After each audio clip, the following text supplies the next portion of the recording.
It feel like Miami.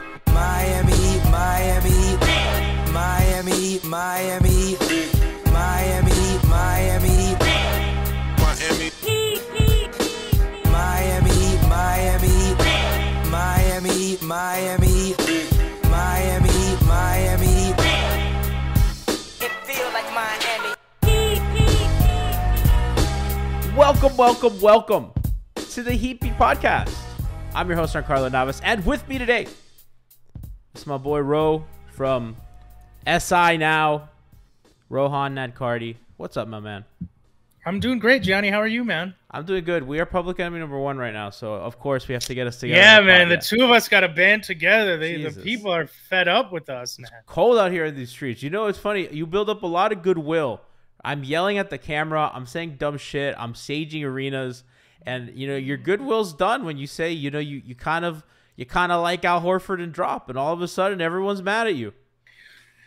I think people expect me to be like a bigger Heat cheerleader than I am. Like, it's funny. I bet like people in the industry are like, why does this guy talk about the Heat so much? And then Heat fans are like, why aren't you talking about the Heat more? And it's like, I can't win. Yeah, they want me to be Cortez. I can't be Cortez. They're paying me specifically not to be Cortez. So unfortunately, like, I can't be Cortez as much as I would like to.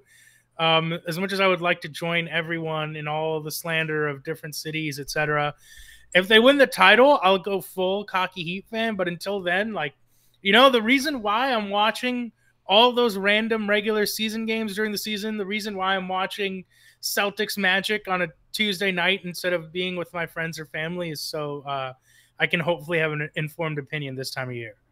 Listen, you do a great job, and you know, real ones know.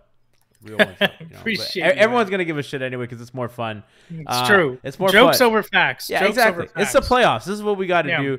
Chat's Yeah. already saying we need to sage this episode. Yeah, they're not happy, but we're gonna make it up to you. We're gonna talk about how good the Heat were yesterday because there was a lot to talk about today. Also, if you're here and you want to listen, we're doing this cool thing with this app. I don't even think it's an app. It's a website called Playback. And the link's in our Twitch chat, twitch.tv/MIAHeatbeat if you're a pod listener and you want to join in on what we do. If you're a YouTube viewer and you want to kind of join in live. You know, we see the comments and we know that you guys are into it, so come on here live. But for the first half of Suns, they didn't make it. Warriors Mavs, we're going to watch the first half of Warriors Mavs together with you guys, the audience. So come on, join us. We have a good time. We make jokes. Last time, Kenny, Alf, and I reviewed products in commercials. They were like these paid commercials of like it was like a Ziploc, but like one of those like vacuum Ziplocs. We were reviewing that product because it was like a really long infomercial. So we do fun stuff even during timeout. So come join us. Links in the chat. Chat's asking if I've collected my guts. A little bit. I feel a lot better. And that's what we're going to talk about today. We're going to talk about what Miami did specifically. So, Ro, that first like 10 minutes went about first like 5 minutes went about as bad as you expected. A lot of turnovers, a lot of sloppy play. I don't like this kind of analysis, but I really just feel like Miami didn't have edge like they used to. I thought they weren't sharp. I thought part of that was Spo played a lot of weird 3-guard lineups or 2-guard lineups plus Caleb, and that really went away in the second half. But what did you make of like really the start and then how they kind of progressed into what happened in the third quarter? So something I picked up on, I watched Spo's post-game press conference, and I've been in Phoenix following that. I was following that Dallas Phoenix series, and something Jay Crowder said a couple times during that series, and as we know, Jay Crowder spent time in Miami. He said, what I love about the playoffs is that sometimes scheme becomes less important, and it becomes to that mano-a-mano battle. You know, it's can you guard the guy in front of you? Spo used the same phrase in his post-game press conference. He said, you know, there's going to be, you know, he said something along the lines of like, the idea that you can just guard guys mano-a-mano with no help is ridiculous, but that's a part of the playoffs. And I think something like, I'm with you, like there's something to be said about attitude and edge and physicality and focus, which I think it comes back down to focus that I think the Heat didn't have. They didn't meet the level they needed to in the first half.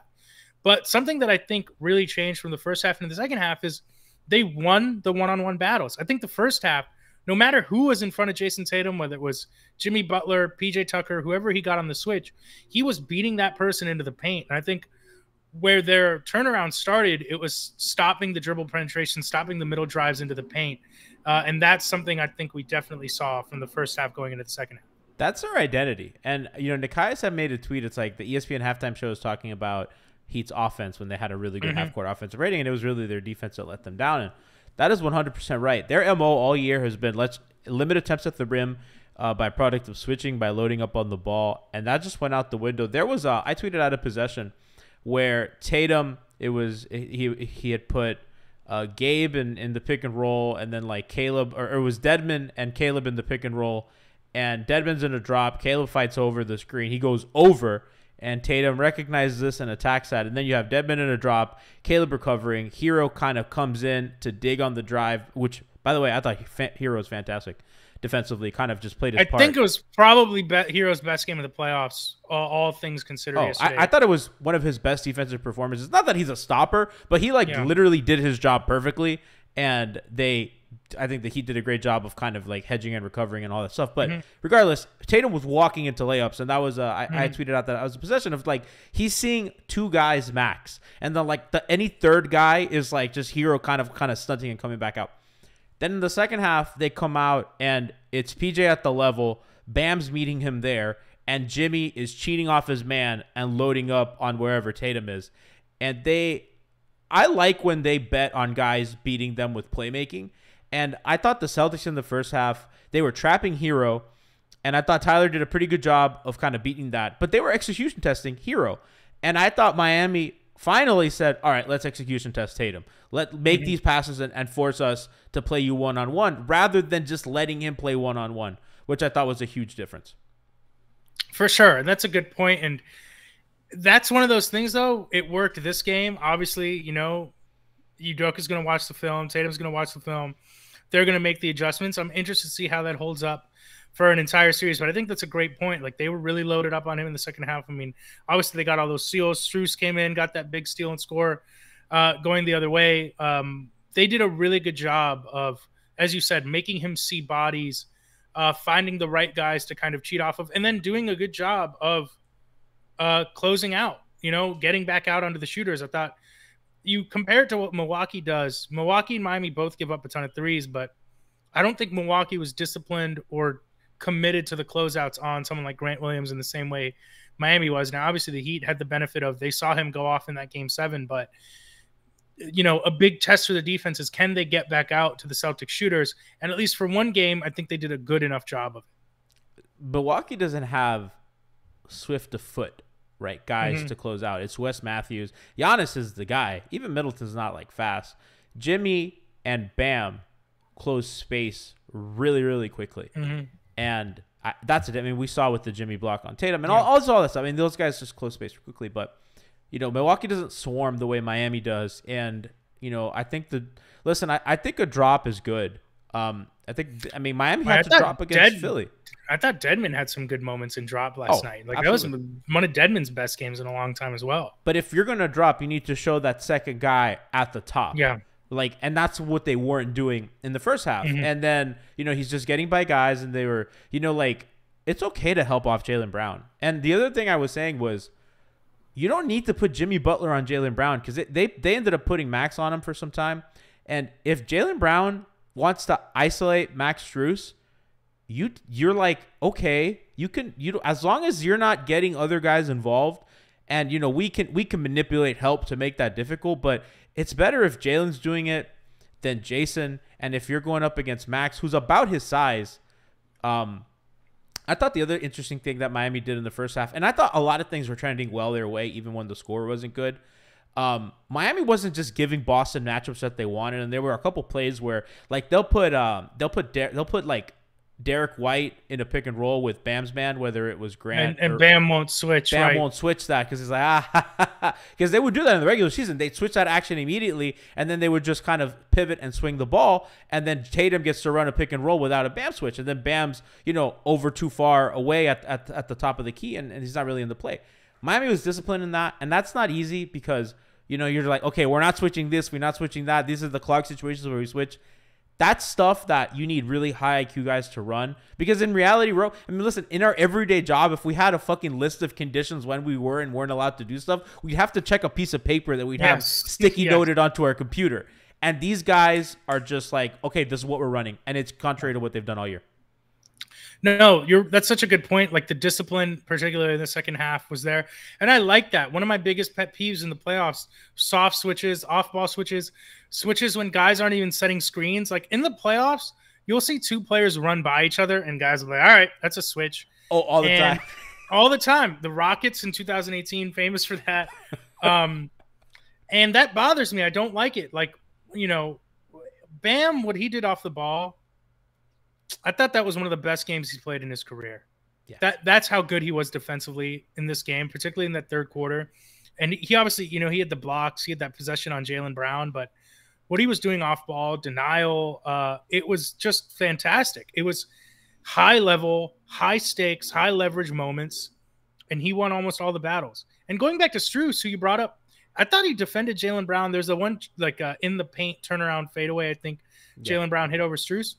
Tough shot. It's a tough shot. And like Brown's a talented player. He's more than capable of making it. But I'm with you. Like to a degree, I think you live with that. You rather die with that than Jason Tatum living at the rim. The other thing, Ro, is that I think people think I'm sure Celtic fans are like, Jimmy hit a lot of tough shots over Peyton Pritchard, right? It's not the same because Max is about Jalen's size.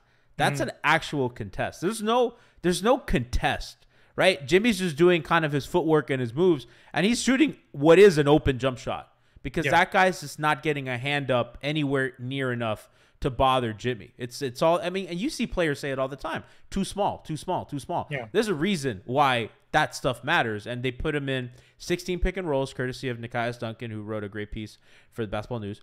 And Miami scored over a point per possession on those actions because, of course, you're just going to win. Bro, I've said this all playoffs long. And this goes back to the Maxey game that he had against Miami in the regular season where he hunted Hero. There's a difference between guards hunting guys and power wings hunting guys. Because if a guard's going to hunt you, a guard's typically going to hunt another guard that's about his size, right? You just, right? I mean, if it's a big guy, it's different. But, you know, if in Miami's case, it's like, okay, guys, guards hunting Hero. It's different when it's a guy like Maxey and when it's a guy like Kawhi, LeBron, Jimmy, of course. Tatum, use their strength. I don't even think Tatum's as good at it as those other guys because of the playmaking. Because when you send the second guy, and I think I think historically, yes, I do think Tatum's playmaking second half of the season playoffs has been really good. Like he had a couple games of that Milwaukee series. He didn't have the shot going. Yeah. Boston or Brooklyn series as well. Like he was racking up the assists. I mean, he had a lot of assists in the first half. I thought that's what they took away also in the second half. Yeah, Miami was help was a step faster. Yeah, like 6 assists at the half to 16 field goals or something. Yeah. So I'm with you. It's interesting. To me, the question is, I think the big question with Jimmy was, can he hunt switches? Because during the regular season, I don't think the Heat were very good at hunting switches. Like that was not a good facet of their offense. You remember that Dallas game, like Jimmy was going up against Kleber and getting stonewalled. Like you said, it's different going up against guards, hunting smaller guards and switches. But to me, that's been kind of the most impressive thing of this run for Miami for me is, I mean, we all know what Jimmy's done offensively. That fadeaway shot he hit over Tatum, I tweeted this. I didn't think he had that shot in his game because it was not a shot he hit during the regular season. It's not a shot we've really seen him hit the last 2 years. The mid-range game has not been very good for him. It failed in that Milwaukee series, and the improvement there is it's shocking, frankly, because it's been so good and kind of so out of left field. It's been fun to watch. Masterful troll job by Jimmy. Yeah. I mean, you watched Trilly was tweeting out clips of just like Jimmy, like those one-legged jumpers, and you're just like a November against the Magic, and you're like, what is he doing? Yeah. And then you're just like, oh yeah, no, he knows when it matters. Like, and they were the 1 seed despite that. Like, they know. Yeah, they know. And those games, you know, and they had that blow up. None of those games matter. I mean, they matter, but they don't matter, right? Like those moments of effort and stuff. You know, I don't think that this team should have ever been questioned for giving a fuck or whatever. But great stuff from we'll talk about Jimmy's kind of offensive package. Just want to bookend the defense. I thought the other thing that was huge for Miami was they tried to, Bam just being absolutely incredible, and the Celtics tried to use different screeners to get Bam out of actions, and that put Bam in help positions. So they would have Rob Williams in the dunker spot, and that's an easy rotation for Bam.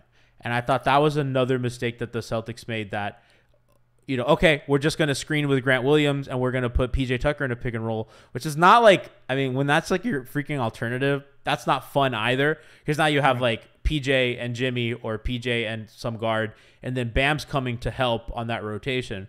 And now he's, we don't think, I know that Bam probably, I think maybe more casual fans think of Bam as like a shot blocker, but that's not really his role defensively for Miami. And he became one yesterday because the Celtics were like, okay, we're going to get you out of the pick and roll. And he's like, all right, bet. Yeah. It's interesting because I also think they were having a lot of success with Robert Williams in the dunker spot. I mean, he was getting a lot of points. I think Rob Williams finishes like a +5 or something like that in that game.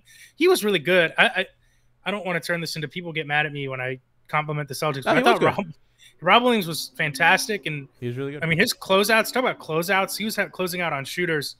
Like, I was like falling back in my seat watching him close out on the shooters.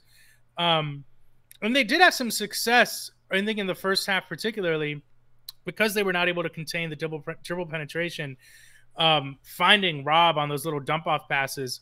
So that to me is Bam. The Heat had good moments defending that. They also had bad moments defending that.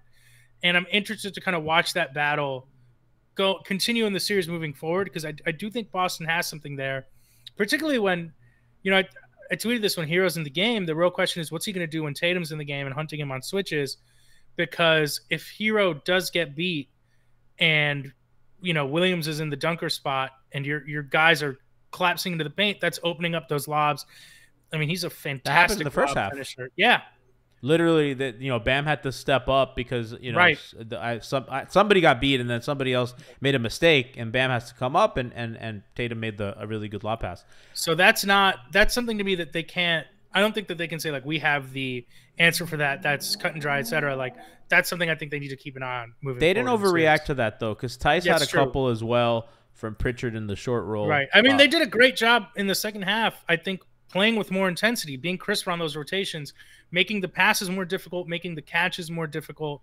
That I think played a big role. Swarming the catch, that was the other thing. Like, whether it's, and I thought they did a good job of like, and I would love to ask Spo this if this is like, okay, Gabe goes low, PJ arms up, right? And it's the guard always swiping low, and whoever else is on the play is hands up. And it just makes it hard because you either strip him on the way up or when he brings the ball down, like Hassan used to. And if you're not getting the foul call, it's not like Embiid where it's just too much strength and too much size. Rob is a little different. He's a little more explosive vertically, but just not as crafty and all that stuff. So I think they just bet on, okay, and they did not do that in the first half. He was not getting two bodies on the catch. There was no pressure at all. Yeah. I mean, Miami was just monsters getting turnovers in that game, which juice. Yeah. And now, I said this pregame, Ro, that their turnover game is going to be the thing. And I don't remember if we talked about it. Their turnover game it has to be really important for them because their half-court offense, I think we had questions about it, despite them putting like a 104 or what was it, a 110. It was something crazy offensive rating in the half court, while Boston put like a 76 or something. But their transition game was incredible. It was incredible last night, and it came from plays like that, swarming the ball. I tweeted out the two that Jimmy had both those steals, kind of overplaying Tatum. The Gabe Vincent strips on Rob Williams, the all that stuff. It's not even charges this time; it's live ball turnovers. Yeah, that's going to be a massive kind of subtext to this series. My colleague Michael Pina, who's in Miami, I think asked Spo about the transition game in the post-game press conference. It's something that he's kind of identified as well. Like, that's going to be huge for both teams. I mean, I think Tatum had 6 turnovers in that third quarter. More turnovers than assists. We'll get into their half-court offense and what I think is sustainable and what is not. But I think moving forward, like, they can't count on getting that half-court performance every single game. No. And getting those turnovers. I mean, they're also probably not going to get 6 turnovers in a quarter from one player again, but that level of defense, that attention, like, that is going to be their path to victory in this series if it exists, because that to me is going to be the the best thing they can do for their offense is to get out in the open court. They force, I think, the third most turnovers in the league, and that's just what they do. And that's another area where Lowry helps them a lot. Just really good at. But Jimmy's just, you know, I know that I've said this before in the pod, but you know, at times Jimmy can be.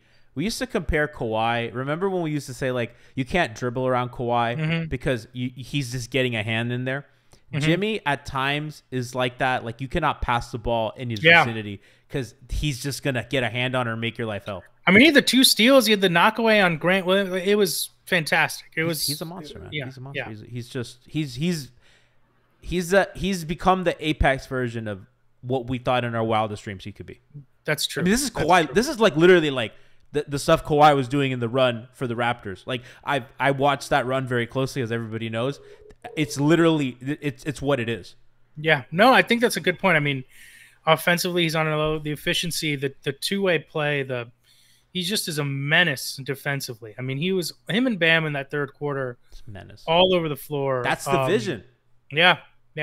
That was the idealized version of this team. Now, can you get it for 48 minutes every single game? No, I mean, the other opponent is doing things to take that away, but that was the idealized version of this team, and it was incredible to watch. Let's talk about their offense a little bit because I thought there was a lot of interesting things. First and foremost, Spo showing that you are not going to dictate what we do. And I thought, and what I mean by that is Grant Williams on Bam and Rob on PJ. And Miami wants to screen with Bam because they want Bam's verticalness, and they know that Bam's a non-shooter, so the spacing's a little funky. So by putting, Williams on PJ, you're encouraging either PJ to screen for him, who is a lesser screener, and you're shrinking the court. Because, Miami's going to want a big and drop. And Rob, I don't know if it's the knee or what, not really switching yesterday, was dropping, and a pretty deep drop at that. Wasn't like an Embiid drop where he's a little higher up. It was pretty. I mean, I thought Hero got. Hero had some looks that he smoked. Yeah, agreed. Like wildly good looks. Yeah. I rewatched them. I was like, I cannot. And Pritchard, who, by the way, I gave a lot of credit to in the regular season. I thought did a great job of fighting over those screens. No airspace for him at all. Yeah, he died on a couple of them. Yeah, was just late every time, and Hero was just stepping into wide ass open threes that he was missing. But Miami kept that going, and that was a little encouraging to me. And they just kept, it wasn't just attacking switches; it was attacking that. And Miami went, okay, we're gonna set PJ screens, and we're gonna run PJ dribble handoffs. And PJ's a great short roll passer. And when PJ's rolling in space, because Boston loves to hug shooters a lot more than Miami does. Miami loves to fly off of them. Boston hugs them a little tighter and will rotate a little later because they want to cut that lifeline off for you because they have a legit shot blocking big. So PJ's in short roll, somebody's coming to help, and PJ's boom, picking that apart really well. And it was almost like, suppose like, no, we're going to do what we want to do, whether it's Bam or PJ. You can't dictate that. And he did that rope against the Lakers in the finals when they put Anthony Davis on Jimmy Butler and they put Dwight Howard on Jay Crowder. And they were daring Miami because, I mean, the Jimmy AD thing was untenable at times. And Miami's like, fuck it. We're just going to put Dwight in pick and roll. We're going to run Duncan and Jay Crowder DHOs, and we're going to force you to take him out. And it worked. Yeah. No, I think that's a great point. Like the secret sauce to the Celtics defense has been they put Williams in a position where he can roam, right? They put him on kind of a so-so shooter. I mean, Tucker, I know, is money from the corners, but teams are still kind of willing to leave him for a reason if it's a pick your poison type situation. And I think that they were effective in taking away what Williams does best, which is cheating off the corner, being in that roam position, being allowed to go wherever he wants on the floor.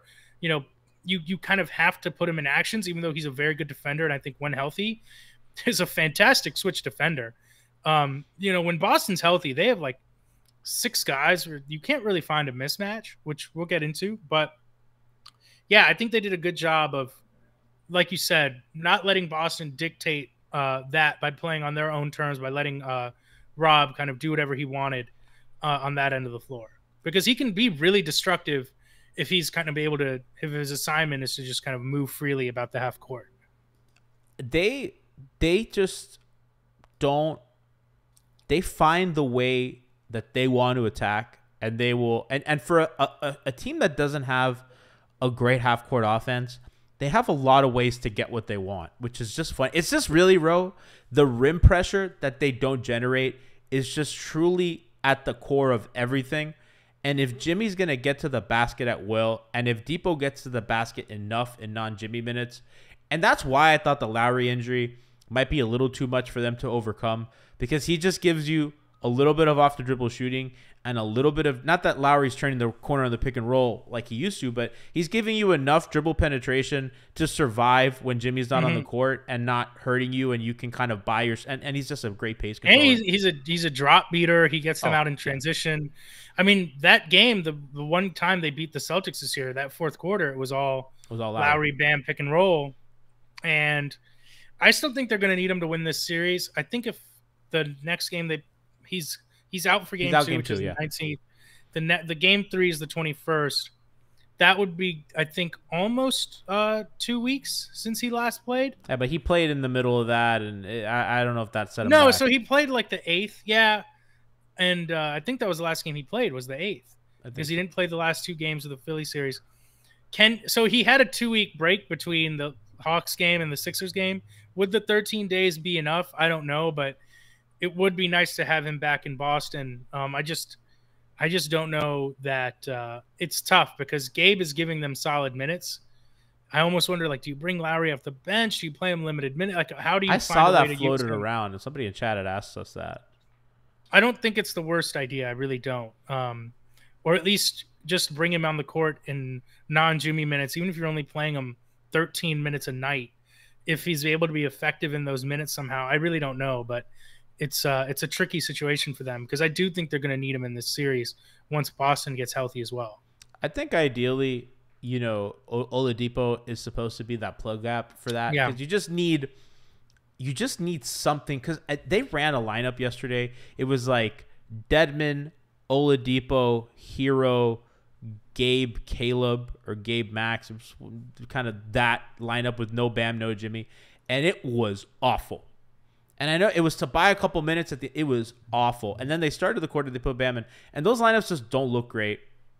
Oladipo's numbers have looked really good with Jimmy, by the way, which have surprised me. I think Depot's had moments like he's able to come around, like fly off a pick and get into the lane. The shooting just has not been there. I mean, he hit one. He got good looks last night. That's the thing is, he's got to hit the corner 3 when he gets it. He's got to hit the drop 3 when he gets it. I mean, that's going to make a huge difference.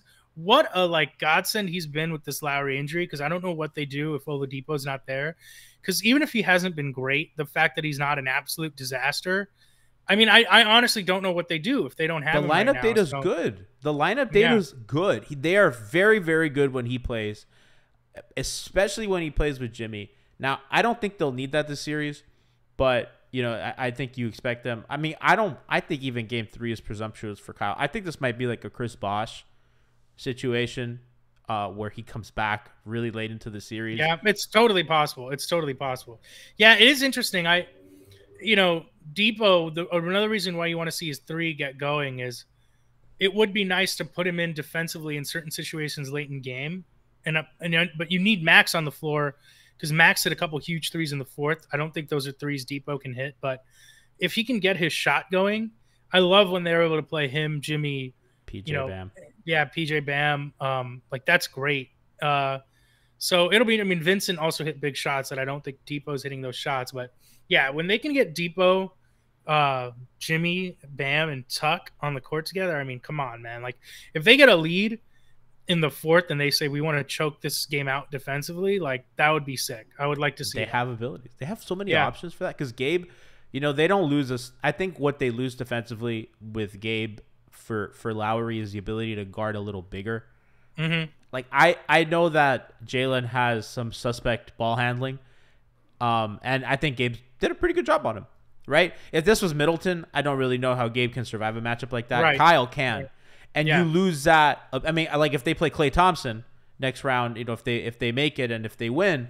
If the Warriors win, you want Kyle on Klay, right? That's the matchup you want, so they can play a little bigger on Klay and they can kind of do different stuff on the pick and roll. So we'll see how that goes. I mean, Kyle's just a special passer too. I think Gabe doesn't, and I don't want to criticize Gabe. It's just Gabe was fucking fantastic. I mean, yeah, Gabe was really good. He's just Kyle Lowry's a very accomplished great player. That's all Superstar it Hall is. of Fame Yeah. type guy. How do you like my Fred VanVleet Jr. for Gabe? That's funny. I like that. I like it a lot. Has I mean, the it'd be guts. great. Although Freddie's a bad finisher, but I think Gabe has a lot of that dog that Fred has. He's like, because I was texting with a friend who's a Celtic fan, and he's a doomer, and he was telling me, he's like, Gabe is just Kyle Jr. It's so annoying. You just come in waves. Like there's always some guy that I don't want to hear from that just comes up and he's like, who is this guy? And he's Kyle Jr. And I was like, he's like Fred Jr. Yeah, I mean, the threes he's been really good all season, and it's held up even in the playoffs. It is funny to me because there was so much talk in Boston about how good Derek White has been, and what his acquiring, his acquisition did for the team. And I mean, I think I don't know that he's that, like, is he better than Gabe Vincent? I mean, Gabe's clearly a better offensive player, right? I was thinking that the other day, and I think I'm going Gabe at this point. It's interesting. I mean, Derek's really good, and he had great moments in that Milwaukee series, and his defense is really good. Like, I guess if you had to guard Jimmy Butler, I'd probably rather have Derek White on him than Gabe Vincent in a switch. But I mean, yeah, I just think Gabe's been really, really, really good. He's been phenomenal. And that's why like people keep getting on me, like the Heat are missing a starter too. Like at some point you have to recognize, like, I'm not saying that like they're better off without Lowry, but like Lowry's been out for so long now. Like they have enough with Gabe Vincent. They've proven that they've enough with Gabe Vincent. They've proven they could go on a road and close. I don't like that. I don't like that because Philadelphia was an unserious basketball team, and Atlanta, I mean, that they shouldn't have even been in the playoffs. Like I don't like that particular. Like, yeah, they have enough. I mean, clearly, like, they're still good. Like Milwaukee clearly had enough, quote unquote, without Chris Middleton. They probably. But we can't have it both ways and be like, oh, like the national media is not taking us seriously because all they want to talk about is Embiid was hurt and Trae Young, but then we can't go back and say this team was unserious. Like, I just think the Heat have proven like this configuration is good enough, and they, like, as great as they played last night, they had to get that game. They They cannot drop a game one at home without when the other team is missing two starters. Like, you can't. And they won convincingly. Yes, that's they needed to win that way. I know that, and I think people give them a pass for the slow start because of the long layover. I think everyone kind of. And by the way, I would like to say, chat says row learning real quick. G takes no Lowry slander. 8:30 start. That building was filled. That's all I'm gonna say. Just when South Florida people start is good for Miami. When South Florida people tell you that it's a hell, people don't get it. There's two ways to get into downtown from the highway. It's 836, which is hell on wheels, and it's I-95 South, which is hell on wheels. People don't get it. Taking 95 South, and people are coming from Broward County. They're coming from Palm Beach. Dude, getting in from Broward on 95. The Bright Line's a death machine, so you know. Oh man, Jesus. Dude, yeah, it's the 8:30 start is clutch, and I just hope the building remains filled. I hope wonder people if don't Miami start push for that. placement. I wonder if the Heat push for that. I think it's entirely a TV. It's a leagues thing. Well, because you need it to start late enough that the West Coast audience can watch Get it. a little bit, yeah. Yeah. I'm out in California in a week, so I appreciate that. Oh, it's so much better. It's so much better. You're gonna love it. Oh, and then you finish just in time for a dinner reservation. It's actually great. It sounds like it's gonna be heaven. I have a wedding out there, so I'm excited for that. A little bit more on Miami's offense. So can I tell you my fear? Can I tell you my fear? Please. Well, can we? Is it a negative? Can we get to positive and then we get into negative? Sure. Yeah, sure. I want to keep the energy up. It's a big win for Miami. They used Jimmy in a lot of different ways, and I think this was the most utility way I've ever seen. They used Jimmy as a ball handler, as a screener, but like a lot. Like sometimes they'll sprinkle in like a little Jimmy roller as a treat. They did that shit all the time. There was a play that I tweeted out. It was like Jimmy screen, pick and roll as a handler, flows into DHO, then rolls to the empty corner, and then goes to they like ran like a billion different They probably left points on the board because I think Vincent and Hero didn't do a good enough job when Jimmy was slipping screens. Oh my god, they didn't do a good enough job finding him. Kyle Wood though, that's my thing. Exactly. Yeah, exactly. And I don't want to like bag on Hero. At the end of the day, he's a young player. He's improved a lot. Sometimes the playmaking, like when he ran that fast break and they didn't score, I wasn't surprised. When he's missing, like that's where, even though the assists have gone up, And I see people, I think we talked about this, like people try to throw out like, oh, like Hero is getting blitzed because they're so scared of him. Hero is getting blitzed because teams feel like they can take advantage Yes. of his vision, of his lack of playmaking ultimately. And he The had same good way that moments he last do night. that with Tatum, by the way. Exactly. Yeah. But I think over the course of this season, for example, Tatum's improved a lot. You've seen, and he has advantages. I mean, he's 6'8". taller, He can look over the defense in a way that Hero cannot. But I mean, again, my colleague Michael Pino wrote a great article about it. Like their offense kind of took off when Tatum's passing took off and the number of assists he had per game took off. And against a good defense like the Heat is going to be trickier, but that's an improvement he's made in his game. And Hero is going to have to do that consistently and effectively if he's going to beat these coverages, and the Heat need that from him. He can't be missing Jimmy on those slips, and et cetera. I think that they've even programmed him to be not mistake prone because it's just a disaster if he turns the ball over a punch. Because at the end of the day, especially without Lowry, they need him to handle, and they can't have him be frazzled. So I'm sure he doesn't have liberties. And I don't know if you remember, Gogi used to be like risk averse. Like he would never try to get the ball into a tight window as a passer. Yeah. He'd rather just like, oh, fuck it, I'll just float it up. Because as opposed to Dwayne, and that was a big thing when Dwayne came back. Dwayne's like, fuck it, it's YOLO time, baby. You know, I'm doing this behind the back through the window, and it gets turnover.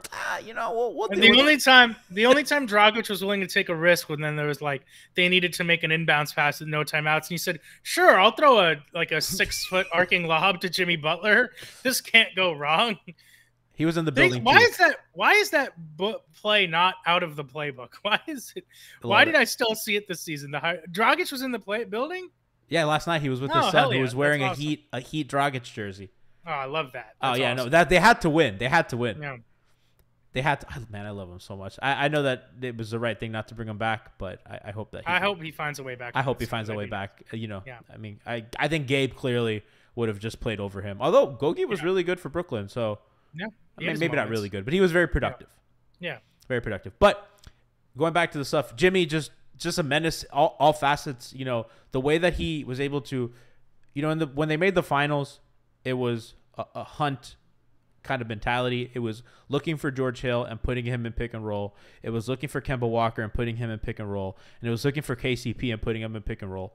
And that's just been the formula for him.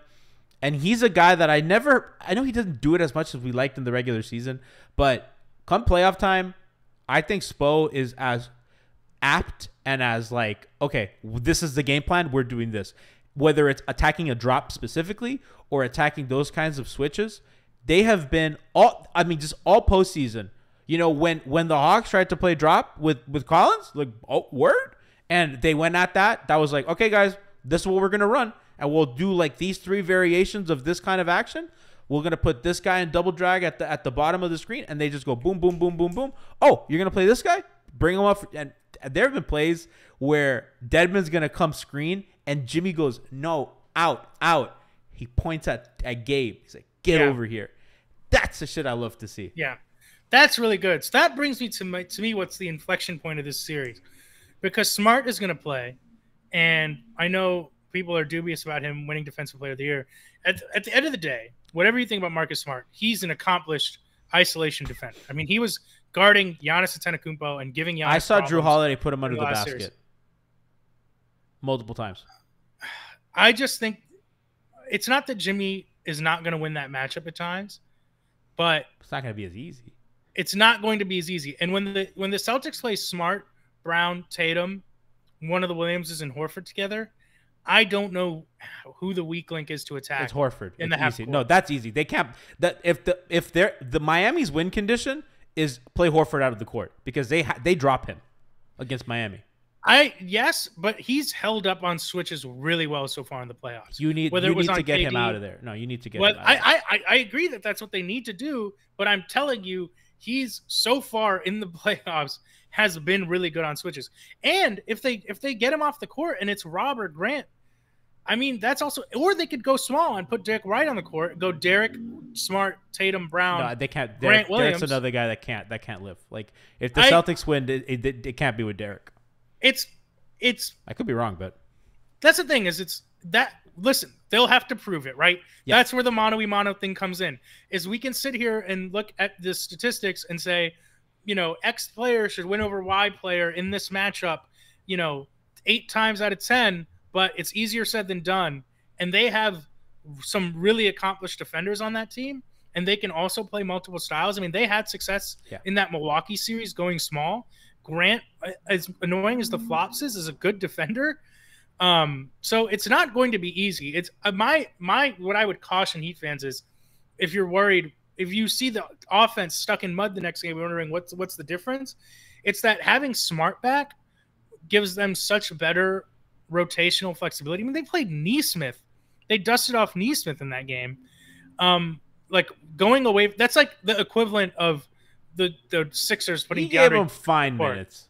He did, but I mean that was a huge win for them. Those minutes that he gave them, I'm just saying that it's going to be interesting to watch that battle play out, because when they have Smart back, their defense turns into a whole different beast. So my thing when they get Smart back is it shifts to a more Bam series, because what they really don't have an answer for, especially if they can get Rob's man up top, is having Bam screen and slip, because of the way they hug shooters. And if they start forcing those rotations out of the corner, you can do a lot of fun stuff, and that's how you open up the offense. But that's a Bam thing, and that's a thing that they're going to need Lowry to trigger that pick and roll.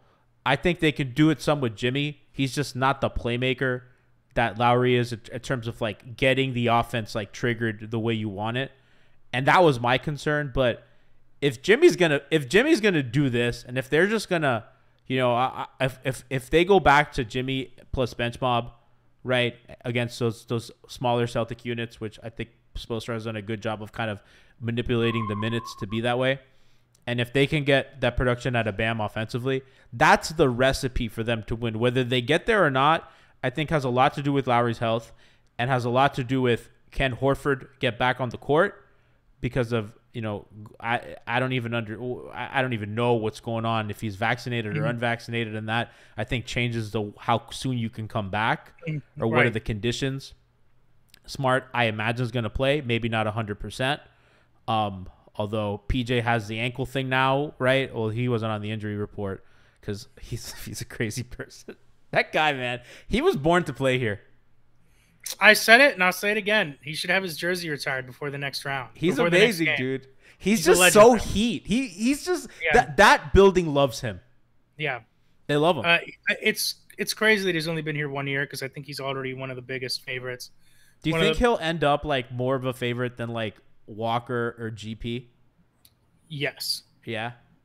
I mean, Antoine has like the shimmy, which is like forever. The shimmy was good, but the problem is that team. We don't need to get into this. I think the Heat messed up the first 7 years of Dwayne Wade's career, and I think that they did something that the Lakers have done to an extent with LeBron, is they found a way to win one title, but they haven't been able to build something sustainable. And the unsustainability of that team, the volatility of it, and how quickly it all fell apart, I think sours a lot of the memory of that 06 championship.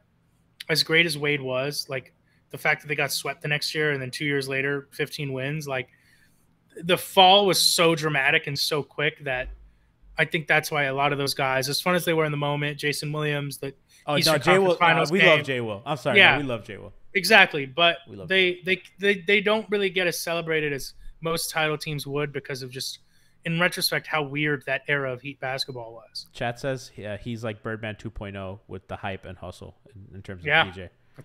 Birdman's another one that everyone loved. Everyone loves who Bird, doesn't love man. Birdman?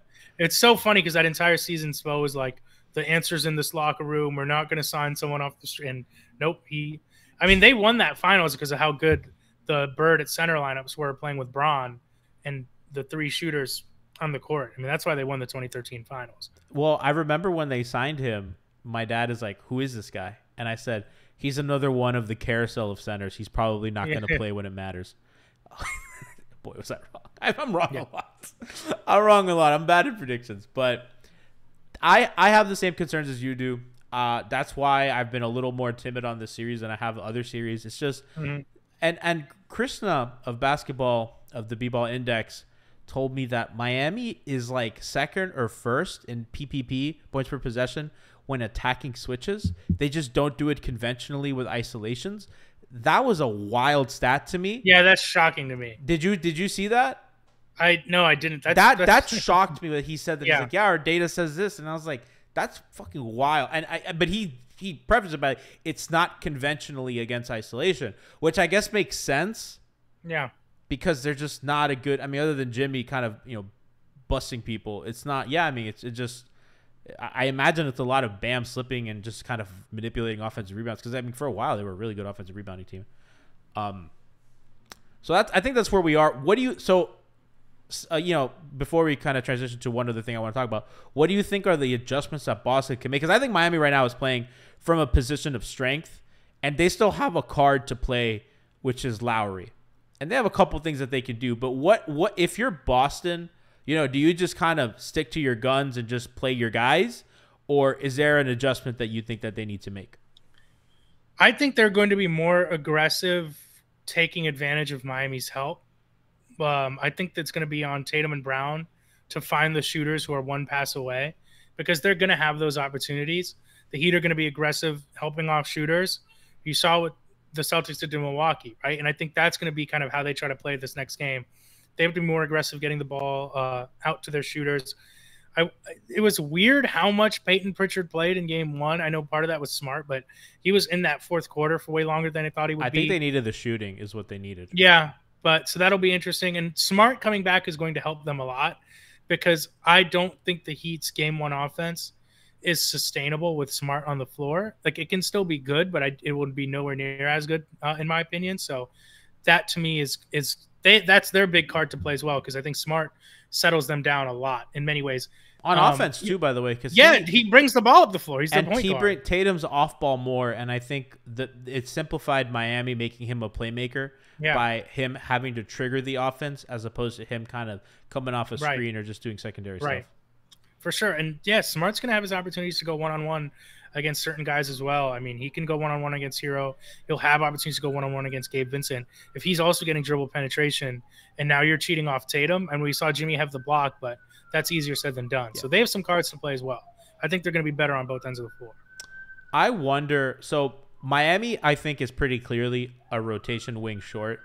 Caleb just doesn't look healthy. And he's not been the same player, which is tough, because I thought he was going to be a big part of the playoff. The Achilles thing is just like brutal. I mean, what a horrible. And I know they don't list that in the injury report, but like, he's not been the same since the Achilles soreness, and he's lost. He had a dunk yesterday, and I was like, I don't remember the last time that guy dunked, and it was like not an above the rim dunk. Yeah. It was like it was sad because he was so good for them. He's a guy that I think you want more defending guys like Steph and Trey, not wings, which I think that's become clear too. So they're a wing short. Yeah. A lot of people said backup 4. They just need like a 3-4, not a 4-5. You know what I mean? Like a 3-4. But like they need like the diet version of Jay Crowder to bring off the bench. Well, they have better Jay Crowder.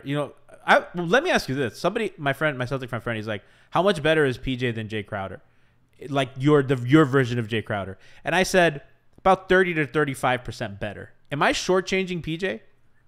I don't think I think so, that's a lot. I think that's a lot because Jay was really good. Jay Crowder, because Jay has also been this version of Jay on the Suns. His help defense, his shooting, I don't underrated passer. I don't think he's as good of a screener or passer out of the short roll as PJ's. But I mean, I thought Jay was fantastic this season and such a big reason for their success. And that this current version of him on this team, would also be really, really good. But I mean, I think PJ's better than I think what Miami got out of PJ. You think they're similar players, but yes, Miami's asking PJ to do different things, and probably I think PJ has a little bit more versatility, which helps. But I mean, Crowder a much better on-ball defender. Yeah, but Crowder, I mean, in that series, they had moments where their only offense was him beating Luka to the hoop, and I think he has that in his game. In a way, PJ does not. PJ's getting floaters, but he's not going one-on-one. PJ push. Crowder, but Crowder has that. He can go literally. We're really desperate. You have a lesser defender on him, he'll take him to the hoop. We saw that in the Lakers series. There's a lot of Jay going one-on-one with whatever small guy that they had out there. No, I mean, but PJ's been so good and just I was always scared when Jay had to defend a switch. like a guard or a quick guy. PJ just doesn't. It does not matter. He's just a fucking dog. But yeah, I think those are the cards to play. I think for Miami, you know, you're a wing short, so those non-Jimmy lineups, so those Bam Depot lineups, I think they've signed a soul search what to put around that. And I think that's been the biggest question in the postseason. You know, without Lowry, it's like, okay, what do we surround Bam, Depot, Tyler with? Because you want to survive defensively, but that's also like not enough offense if Tyler's not like really, really good. So you're just kind of like hedging. They played 3 guards yesterday. It was awful. Yeah. Even Jeff Van Gundy was like, this is way too small. It was a disaster. And then they pulled the plug on that quick, and they brought in Caleb and Max, who are guards light or wings light or whatever. So I don't know. Is there a solution there, or is it just like, man, they just need Kyle back to I mean, that's why Alf gets on me when I say so and so won a quarter, even though they lost it. Like the playoffs are about managing your weaknesses. That's what the playoffs are about. It's managing your weaknesses. They have to manage those minutes when Jimmy's off the floor. They're not going to have good options when Jimmy Butler's off the floor. Like, that's what it comes down to. So, you know, that's what they got to figure out. It is what it is. Like, you just got to find a way to stem the tide. Like, to me, I kind of lean on, like, can you get enough defenders in those minutes to at least make it a mud fight? I don't think they can, because it's Hero and But that's the thing, is it's like at the end of the day, Tatum and Brown were on the floor, and the Heat only lost those minutes by 3 points with Jimmy off. You live with that. Like, you live with that because you're not going to have good options in that moment. The thing that I look at, so Oladipo was only -6 yesterday, which a lot of that was in that really bad run with the 3 guards, which wasn't all his fault. Dedmon was +16, which is interesting, and I want to see how that kind of continues to play. So he's been really good against Boston, just in general. But they need that little something. And the story of last season was Jimmy on +7, Jimmy off -7. And the year prior, it was Jimmy on +7, Jimmy off 0. And they were surviving non-Jimmy minutes. This season, it was like +5 and +5. They were just fucking good all the time. And that was because you always had, you know, Lowry or somebody, or you kind of had enough. Lowry at the shooters, yeah, and that's kind of what floated your team. And now in the playoffs, I think it's super obvious because, you know, only good teams, rotations are short. So let's just see. That's the one thing I want to look at. I think Game 2, not a must-win, but, man, if you really win that, you know, you just you take control of the series, and you still have your ace to play, which is getting Kyle back in the lineup. For sure. So that's where we are. I know you have a little something coming. There we go, my man. Huh? Yeah, a little something coming. Yeah. What do you got for the people? Shout out to everyone who's made it this deep into the podcast. But for everyone complaining that there's not enough national media attention on the Heat, stop watching First Take. Stop watching Get Up, because there are other national media outlets covering the Miami Heat. I talk about the Miami Heat on my podcast, Open Floor, for Sports Illustrated, every week. But more importantly, I got a story with Max Strus dropping ahead of Game 2. So everyone check that out. Again, you want national Heat coverage, this is it. What kind of story? You profiled him? A mini profile, about how, you know, they put him into the starting lineup. They've had success with him since. What Max has done well. I spoke to his first college coach, his coach at the Lewis Flyers. Shout out to Scott Trost. Very nice of him to spend some time with me. Some stories about Max in college in there. So, again, for people like, where are the national Heat stories? I have one for you. I don't want to see anyone complaining. I want to see you talking about the Max story. What can you give us, like, one cool detail to, like, get people to go that's in the story? I was like, how did you improve on defense? Because we know you can shoot threes. What did you do to improve on defense? And he was like, PJ Tucker has been in my ear every single day. And he's like, I lean on PJ. He also once scored 52 points in a college game, 12 of 14 from 3. That's a lot of points. At DePaul? Yeah. At Lewis College. So, yeah. Some tales in there. But, yeah, he told me about the moment Spo told him he was going to be in the starting lineup, what that moment was like. So some interesting stuff in there. I think Heat fans are going to like it. He seems like super personable. He's a nice dude. I could tell he was in playoff mode. He was locked in. He wasn't ready to have he wasn't ready to have a big, nice, long chat with me, but definitely locked in and a confident guy. I asked him about the switches. I asked him about the defense, and I think he gave some interesting answers people are going to want to read. Did you get anything about his friendship with Jimmy? Because they have one of my favorite dynamics on the team. I asked him. I was like, I straight up asked him. I was like, what does it mean to you to earn the respect of a guy like Jimmy? So you'll have to see the story for the Check answer. out that story. Check it out. What is it, SINow.com? SI.com. SI.com. The Twitter at SI. Why is the Twitter at SI now? I don't know. It's like one of those things where they made the Twitter like 20 years ago or whatever it is now, and it's marketing. like for some, yeah. It's just whatever. Yeah, go to Sports Illustrated SI. That's so cool that you fucking write for sports. The most decorated sports publication that we have, and you are the best profiler.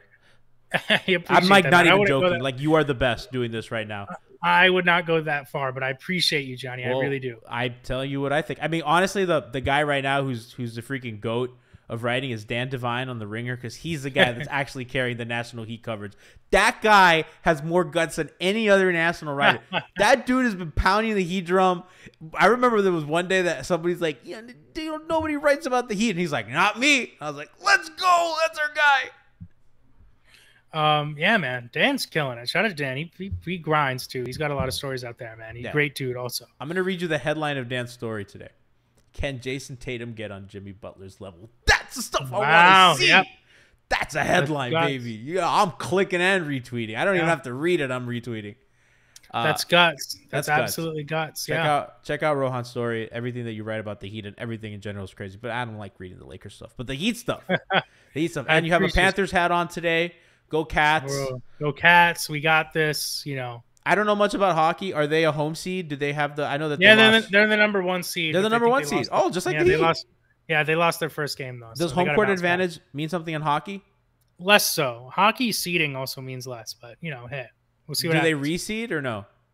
I have no idea. I don't know how. We're South Florida. We don't know how this works. We're here for the ride. Yeah, we're here for the ride. Check out everything that Ro has to offer. Check out us on Playback in about 15 minutes. I'll put the link in the chat again. Make sure to join us. Always slander me. You can slander me in person. What's more fun than that? Check out Hangover Time post-game after every single Heat game. And again, the Weird Alf pregame show 30 minutes before every day. Mixed Bag hosted by Tiffany Meeks. And, of course, Needles to the Groove by Siobhan Best. So you guys are the best. Let's go Heat. Let's go Cats. And let's go Liverpool. We're one win and one Man City loss or tie away. So go Reds.